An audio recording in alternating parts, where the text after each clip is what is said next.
And it was in those days that the Philistines gathered their camps together for warfare, to make war upon Israel.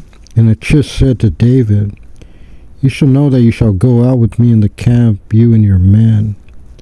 David said to Achish, "Therefore you shall know what your servant will do." And Achish said to David, "Therefore I shall make you my bodyguard all the time." Now Samuel had died, and all Israel lamented him, and buried him in Ramah, and each one lamented him in his own city. Now Saul had abolished necromancers and those who divine with the Jidoa bone from the land, and the Philistines gathered and came and encamped in Shunem, and Saul gathered all Israel, and they encamped in Gilboa. Saul saw the camp of the Philistines, and he feared, and his heart trembled greatly. Saul inquired of the Lord, and the Lord did not answer, neither by dreams, nor by the Urim, nor by the prophets. Saul said to his servants, "Seek for me a necromanceress, and I shall go to her, inquire of her." And his servant said, "Behold, there is a necromanceress in Endor." And Saul disguised himself and donned other garments, and he went, he and 2 men with him, and they came to the woman by night.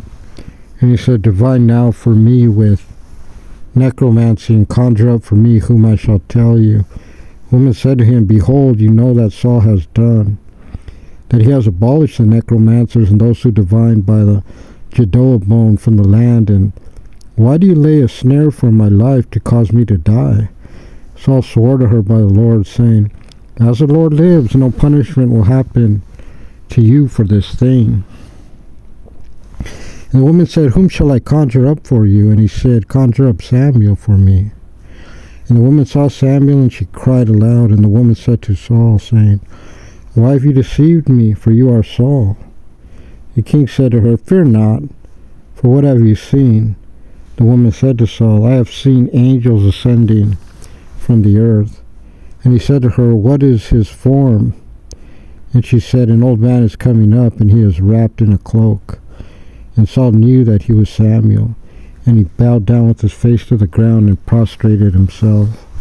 Samuel said to Saul, "Why have you roused me to bring me up?" And Saul said, "I am greatly distressed, and the Philistines are battling against me. And God has turned away from me, and has not answered me any more, neither through the prophets nor through dreams. And I have called you to let me know what I shall do." Samuel said, "And why do you ask me, when the Lord has turned away from you, and has become the supporter of your adversary? And the Lord has done to him as he spoke by me, and the Lord has torn the kingdom from your hand, and has given it to your fellow, to David. Because you did not listen to the Lord's voice, and you did not execute the fierceness of his wrath against Amalek, therefore the Lord has done this thing to you this day. And the Lord will also deliver Israel with you into the hand of the Philistines, and tomorrow you and your sons will be with me. Also the Lord will deliver the camp of Israel into the hand of the Philistines." And Saul hastened and fell his full length to the ground, and he was very frightened. Because of Samuel's words, furthermore, he had no strength, for he had not eaten bread all that day and all that night.